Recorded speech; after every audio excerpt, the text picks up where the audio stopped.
I'm up here. Okay, we're going to be taking questions? Yes. All right, let's start this thing. Hands. You, crazy lady over there with the hands. I love you. Can you, like, make an album with all the stuff that you've never used before so we can share every little moment of your brilliance? I hope. Like, even when you're singing the craziness about it, nothing in your head moves.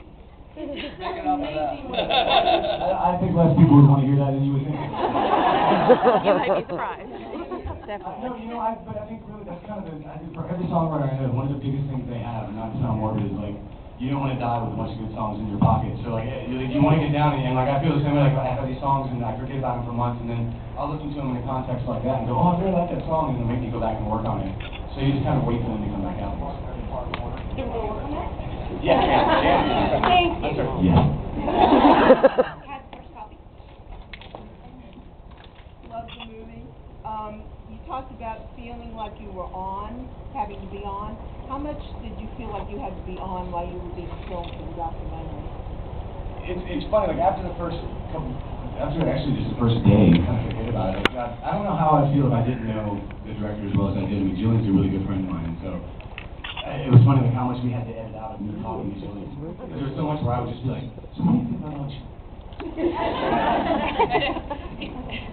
Even like it got to the point that I wasn't aware of I would forget I was holding the camera too. It's things like the Today Show where, he's on national television and he's all in the front going, hey, Julie, what's up? I'm like, no, the big camera's the big camera. Not as weird as you would think. Right. This is good because Mike isn't here. In the meetings that you had with Atlantic, I kind of want to know if you intended for them to come off as stupid as they look in the movie. That was a happy accident. No, I didn't at all. What we were trying to do was give everybody some insight as to what it takes to market a record and the brain session of trying to get everything together. Do you use that term loosely? Brain session? Brainstorming session, yeah. Julie Greenwald, I thought, did a pretty good job, actually. She's an articulate lady, and until you get in a forum like that where everybody can throw out their ideas, good and bad, and you can't be inhibited about throwing out ideas because you never know what's going to work and what's not going to work. So we try to make it. Not many people spoke in that meeting, and you can see, but we tried to make it. Everybody have an idea. Everybody was supposed to come with some ideas. So no, we don't want to make anybody look stupid. It's funny. There were parts in the film that the first week kind of really wanted in because they were like really wanting to, talking about somebody at my record company kind of pulling me aside and saying, hey, how would you feel about what we market this record? You being seen more, without your wife, kind of as like a young single guy. And I was, well, you know that I'm like a 34-year-old married guy, right? Like, you know this is me. And in the end, there was so many of these moments where like we really wanted to make we're the artist and you're the record company movie. We had these great moments where we could have put them right in there and they would have looked really fucking stupid. But then what happened was just in those moments where I think it's about your perception of it. Like I felt the same way, and I think when I see a lot of people that are in the record business, and I don't mean this against, but I see a lot of people that are just like, oh yeah, okay, I see this part. But of course, like when I see Julie say, oh, this is America, like that makes me go, oh my God, to hear that. But I feel like, well, yeah, that's perfect sense. So it's how you perceive it. If you think it sounds stupid, then you're kind of like us. I think. And to that, also from a filmmaking standpoint, if you notice, there are no interviews in this film. There are no talking heads. There's no spin on anything in this film.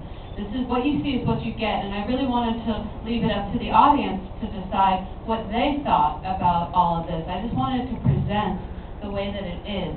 And to me, they're talking about things that we, as a general audience, don't like to hear. We have a stigma against things like packaging and marketing and advertising. We've been brought up to believe that all those things are evil and that's non-artistic and that's, let's face it, at least that's what I was raised in. So I felt like it would be a disservice to have Julie Greenwald talking about how she was going to market this record. Let's just show it for what it is and let you decide. And I actually, I am disturbed by some of the concepts that were discussed in that meeting, but I have a whole newfound respect for what goes into launching a successful record in this depressed music climate. And I think that, I don't know, they did a pretty kick-ass job in terms of what they have done.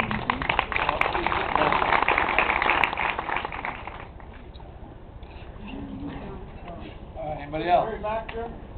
Wait. I want to say it only do as long as I have, too much as you are. Is that a good thing? Yeah, Kim. Yeah. Yes. Yeah, I just want to say I thought it was really wonderful, something you guys can be very, very proud of, very insightful about your business. And my question is for Rob. It also, you seem very comfortable with this kind of intimate look at your life. And my question is there anything that really makes you squirm? Anything that regret about revealing your personal self? No, I mean, I don't think that I'm so precious that my personal life is that precious that it doesn't need me. You know what I mean? Like, I think that my personal life is just like most people's personal life in here, so I don't think it's that big of a deal. I think it's like when you try and guard it, you make it seem like that the hours that I spend are somehow so much more valuable than the hours that anybody else spends. I think it's really nice. I mean, I think that it's nice for me to have, because I think right now it represents my present, but 20 years from now it's going to represent a really important part of my past. And so I'm really glad to have it. I think that when I'm doing these kind of things, I always have to be able to have some sort of a record or something like that. It means something to me and my kids and my grandkids. I have all of the magazines that you're in, but I missed the GQ. Can you? What was the problem with the GQ magazine? It's funny. It's one of those things where if you're responsible for doing an article and you send in like a 3-page thing and you speak with somebody over like a week period of time, and then they edit together kind of conversations with, and then it's kind of up to them where they take it. And what's funny, one of the funny things is when I see that, like, I feel so bad because I love Nick Stern so much. He's such a good guy, and he's such a good sport for letting us keep that in the movie. But at the time, I think I was so upset because it was something that I didn't really want to do. I said emphatically, I don't want to do it, I don't want to do it. I didn't do it. I was really unhappy with the way it came out, but after that, I can't tell you, like, I feel like such a dick because everybody is just like, I love that GQ piece. It's one of the cool things I've ever done. The whole inside of you, and I was just like, yeah, Nick, I'm really sorry. So yeah, I gotta say, you're not always, can't be right. I have kind of an odd lyric question. In the China Club performance, Yeah. you ended ever the same with "I can only give you words." Yeah. I like it so much better. Yeah, it was better acoustic. Oh, I'm sorry, in the original version of Ever the Same, the last line was "I can only give you words," and the line is "I can only give you love" in the record. Yeah. But it's really only because on acoustic, the word words, it sounds nice, that soft tone. And whenever we had the full band behind it, and the drums and everything, it was like the crescendo, everything building up in the song. Every time I tried to make that word really have an impact, I can only give you wood. It was such a soft sound that love seemed to be the only thing that, just looking at it just as a construction, constructing it together, that was the only, like, love just popped out of it. Cool, thanks. Over there. Yeah. As a writer, is there any particular way you prefer to write, like plays of time, certain instrument? I mean, is there a system to it, or is it just organic? I mean. Yeah, no, I'm finding new ways now because I've just built a studio in my home, so now I'm starting backwards. I'm starting with a drum beat and a piano groove and kind of building from there. The only thing I do is I have to be inspired. If it means that I'll go a month without touching my guitar, then fine. Because when I do, it's because I had this great idea and I had to run and sit down with it, And so I wait for something to really take me somewhere enough where I just don't go, oh, I like this melody, or oh, I think it's a clever song. It's got to be like, ooh, that makes me feel something. And then I really have to spend time on it. Yes. When can we look forward to another CD? That's a good question. We promise not to tell. Like, I had heard that Matchbox 20 was getting back together, and then they were supposed to come out spring supposedly. No, that was a lie. But we are actually, I leave here Saturday. And, Monday, the guys from Matchbox come to my house, and we're going to get together and start working on it. It's been 10 years since we put out the general idea is to put together a retrospective. I don't like the word greatest hits, but I think a retrospective is a good idea for us to kind of look back on the 10 years and remind ourselves of everything we've accomplished and close this chapter so we can start, what is going to be the next chapter. The tentative title is Exile on Main Street. Time for 2 more questions. That'll follow. About 3. I think that's 4. Any B-sides going to be on the Greatest Hits album, or is it going to be just like a couple new songs No, and like all we're your going old with stuff? a couple new songs, the singles. I'd love to have some B-sides, some of the live stuff, that we recorded, because we recorded everything from all those shows. So I it'd be know. great to have some I want it. maybe even the videos. We realized that, to just ask people to go out and buy a copy of the collection of our singles is kind of ridiculous because you can go on iTunes and get them yourself. So hopefully we're going to make it something that's worth going out to get, because if you're a fan, it's going to have a little bit of everything. Okay, so. First off, I want to say I enjoyed the movie. I want to know whose inspiration it was to come up with the idea. Those two. Well, I'll answer it for both of us. It really, and Michael Littman actually had a big hand in this too, but it happened quite organically, and that the whole process did.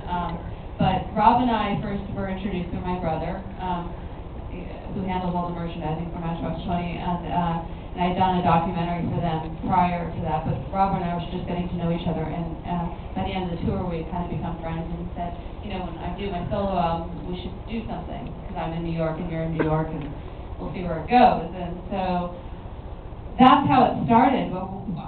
Just that we liked each other and we wanted to work together creatively. We didn't know what we were doing. So me coming from a totally different kind of world, I'm an independent filmmaker. I grew up in a household that had a great disdain for everything commercial in the music business. My father's a musician, and I do really independent, spirited films. And I didn't want to just do like a fluff piece, a vanity piece or a fan DVD. Nothing against fans. Love your fans. I hope you do. But that I wanted to find a story, and so Rob and I, on a handshake, agreed on only two things, and those two things were that it would be honest, and that he would allow me to film everything, and Marisol as well. They really did let me into their lives. They said something about being on the circuit. Where else will it be shown? This is new for me. Where else will it be shown? I'll get to that. And then the second thing was that we would see it through. The honesty thing is why it's all shot cinema verite, and I think I referred to that earlier. And that we would see this process through the crossroads of him and the solo endeavor, and that if he succeeded wildly, as he said on the floor in the movie, we got into some interesting positions with each other.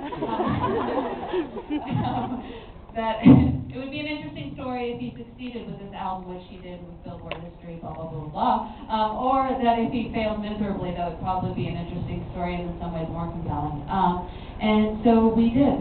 350 hours later, we did it. Yeah, I think it's important to point out too. Like when we started this, this was something that the record company had got behind. The record company was paying for, as part of kind of whatever that we were going to use making the record. And then we got to a certain point where we felt like we were in the middle of a story, that we wanted to see where it went. And then when it got about time, like long before the record was out, like when we started to do all the promotion for it, the record company wanted the footage and they wanted to take it and start maybe breaking it up into like, let's use a minute a week on the internet, or let's put it together for VH1 spots, and we felt like it was kind of shorting what we had just started to discover that we had. And that was when my wife and I decided to produce the film, and we took over the payment of it just so that we could sit down and follow it to the end and see where the record, what happened, and make it a film about the whole process and not just become, because at the end it was going to become just an advertisement for the record. We had plenty of those. So I think it was important to say, like, I never started off like, my wife and I, we really want to produce a documentary about myself because I don't have enough of me. So not only can I get more of me, but I can facilitate more of me to other people. It just happened that way because I think that there was a point where we realized that we had we thought it was an interesting story. We wanted to see it all the way through, and that was how we wound up making it into like where I became not just the subject, but the guy paying for it and producing it.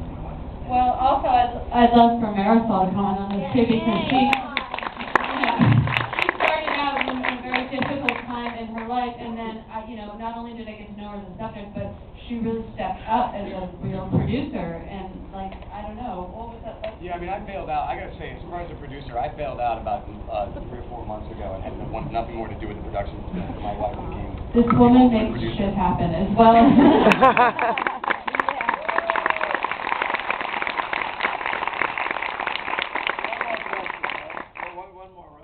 Back to Matchbox, will you tour with the Greatest Hits? Yeah, sure. It's maybe next year. Woo!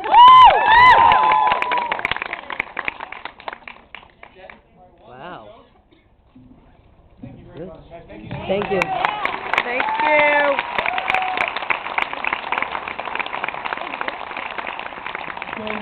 Again, if you are going to the party, have your, make sure you have your ticket stubs.